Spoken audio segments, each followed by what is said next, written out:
خبردار شادی کرتے وقت خیال رہے کہ جس کا انتخاب کر رہے ہیں، شادی تسکین نفس اور تسکین جنس کا نام نہیں ہے، شادی تعمیر سماج ہے جی۔ اور اچھی طرح سوچ سمجھ کے گوری چمڑی کے اوپر نہ جائیے گا، چال ڈھال پہ نہ جائیے گا جی، کردار دیکھیے گا، اور سب سے بڑا کردار حب زہرا ہے،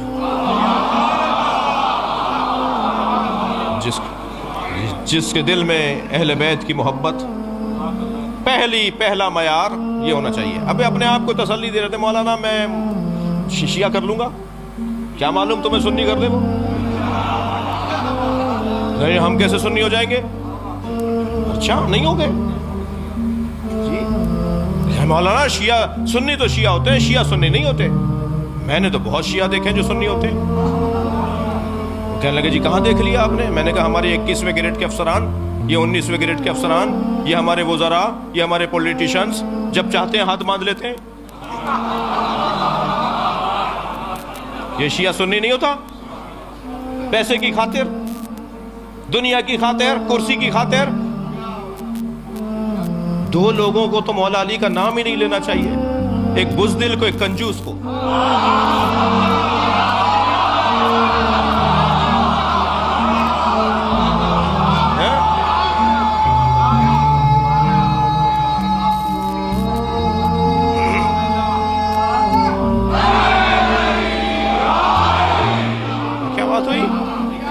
یہ کیا بات ہوئی؟ پیسے کی خاطر ہاتھ باندھ لیے، کرسی کی خاطر ہاتھ باندھ لیے۔ مجھے وہ سنی بڑا اچھا لگتا ہے جو لاکھوں شیعوں میں کربلا میں ہاتھ باندھ کے نماز پڑھ رہا ہوتا ہے۔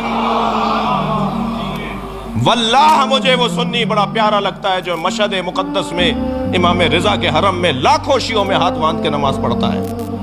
وہ ہاتھ باندھ کر بتاتا ہے کہ میں نے جو دین سمجھا ہے اس پر عمل کر رہا ہوں، اور دوسرا پیغام یہ دیتا ہے شیعوں سے ڈرا نہیں کرو، یہ مارتے نہیں ہیں، اسے کوئی خوف نہیں ہوتا، وہ لاکھوں شیعوں میں ہاتھ باندھ کے نماز پڑھ رہا ہوتا ہے۔ مجھے وہ سنی بہت اچھا لگتا ہے، مگر وہ شیعہ بہت برا لگتا ہے جو خاندانی شیعہ ہے مگر جی وہ کرسی بچانی ہے۔ تمہیں کیا پشیمانی ہے مولا علی کا نام لینے سے؟ تم علی الولیہ پڑھ کر پشیمان ہو، نادم ہو؟ دور بدل گیا، وہ دور بھی نہیں تھا، میں اس کا بھی قائل نہیں ہوں، وہ دور بھی نہیں تھا اس طرح کی حرکتوں کا۔ اچھا جو زیادہ باتیں کرتے ہیں نا کہ تخیہ نہیں کرنا چاہیے، خود جب کسی ایسے منزل پر جاتے ہیں تو یا تو دائیں بائیں ہو جائیں گے یا ہاتھ باندھ لیں گے۔ فخر کے ساتھ ہاتھ کھولو، تم امام جعفر صادق کے چاہنے والے ہو۔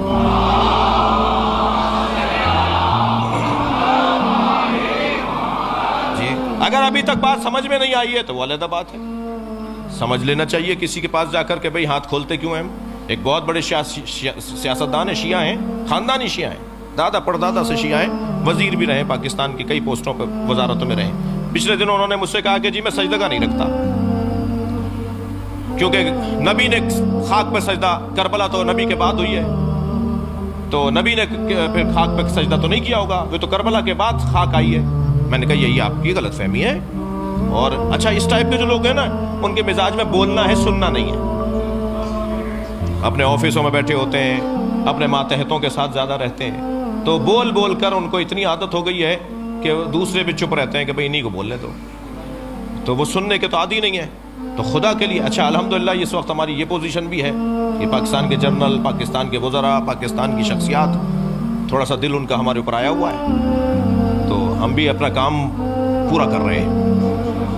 تو وہ کہنے لگے جی میں سجدہ نہیں رکھتا۔ تو میں نے کہا آپ شیعہ نہیں ہے؟ کہنا شیعہ ہوں، کھلا شیعہ ہوں، عزادار ہوں، ماتمی ہوں، گھر کی عزاداری ہے، خاندانی عزادار ہوں، خاندانی شیعہ ہوں، سجدہ نہیں رکھتا۔ میں نے کہا کیوں نہیں رکھتے؟ کہنا نبی نے کس پہ کیا ہوگا سجدہ؟ میں نے کہا خاک پر۔ کہنا کربلا تو نہیں تھی؟ میں نے کہا کربلا تھی، کربلا تو حضرت آدم کے زمانے سے ہے، کربلا کی زمین پر تو حضرت آدم کو اللہ نے بھیجا، حضرت نوح کو بھیجا، حضرت ابراہیم کو بھیجا، ہر نبی کو کربلا بھیجا، اور ہر نبی کا ایک قطرہ صحیح کربلا میں گرایا، ٹھوکر لگی، سر پھٹا، گھٹنا چھلا، پیر کی انگوٹھا چھلا، خون کا ایک قطرہ ضرور نکلا ہے ہر نبی کا۔ اور جب وہ پوچھتے تھے یا اللہ ہم سے کوئی خطا ہوئی ہے، کہ نہیں خطا نہیں ہوئی، حسین کا خون یہاں گرے گا، تمہارا ملا رہا ہوں.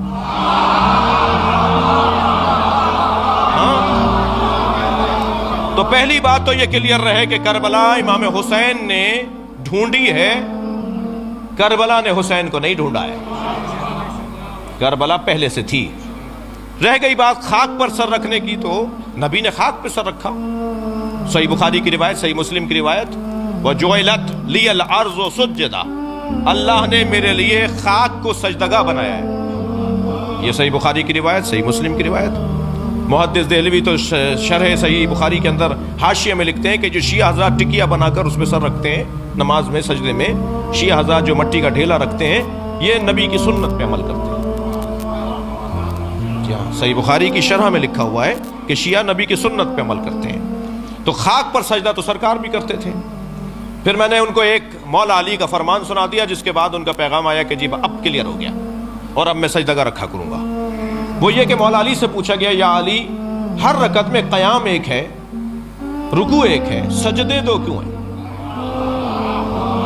فلسفہ احکام، مولا سجدے دو کیوں ہیں؟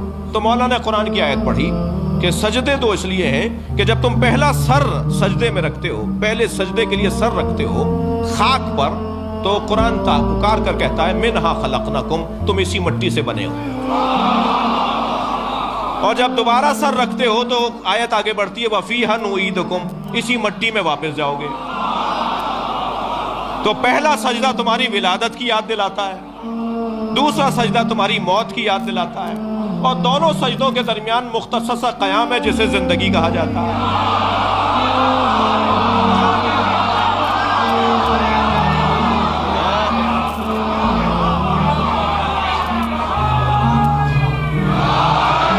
بہت عمدہ، بہت شکر گزار ہوں. بس ایک جملہ میرا بھی اس میں، مولا کا فرمان یہاں رک گیا. یہ جو دو سجدوں کے درمیان مختصر قیام ہے، اسے زندگی کہتے ہیں، جو استغفار پر مشتمل ہے. صلوات پڑھیں گے محمد و آل محمد پر.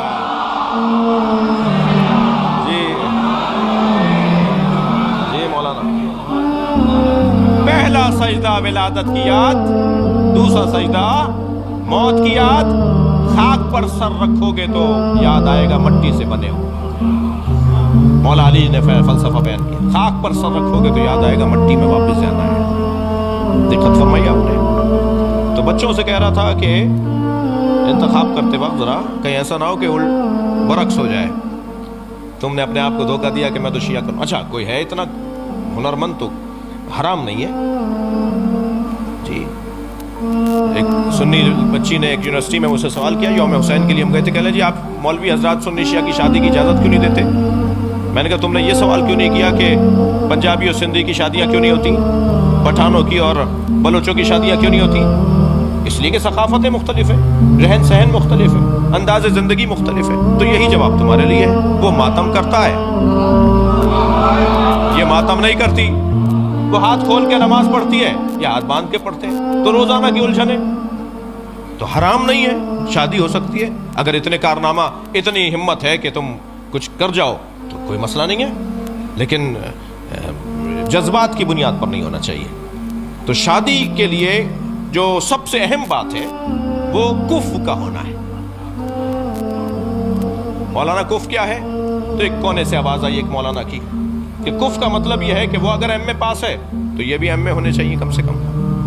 لڑکی اگر مثال کے طور پر فرض کیجئے پی ایچ ڈی ڈاکٹر ہے تو لڑکے کو بھی کم سے کم اتنا تو ہونا چاہیے، تھوڑا زیادہ ہو تو بہتر ہے. جی وہ کروڑ پتی باپ کی بیٹی ہے تو یہ بھی بہرحال اسٹیٹس، پیسہ، دولت، مکان، گاڑی، بنگلہ ایک جیسا ہونا چاہیے. یہ کف ہے. دوسرے نے کہا نہیں یہ کف نہیں ہے، کف ہے ایمان.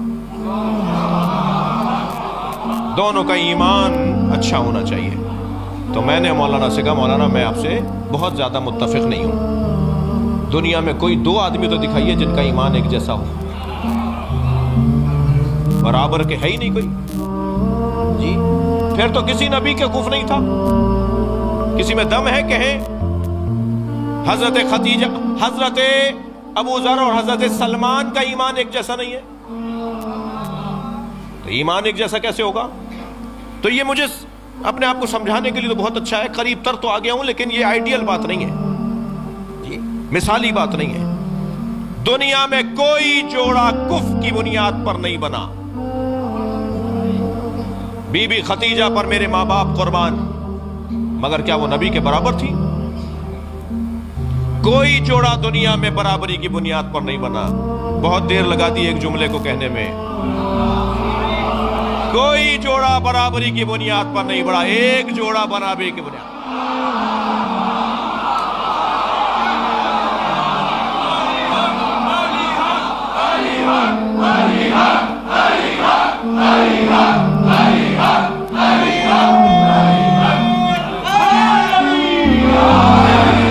وہ علی و بطول کا جوڑا ہے.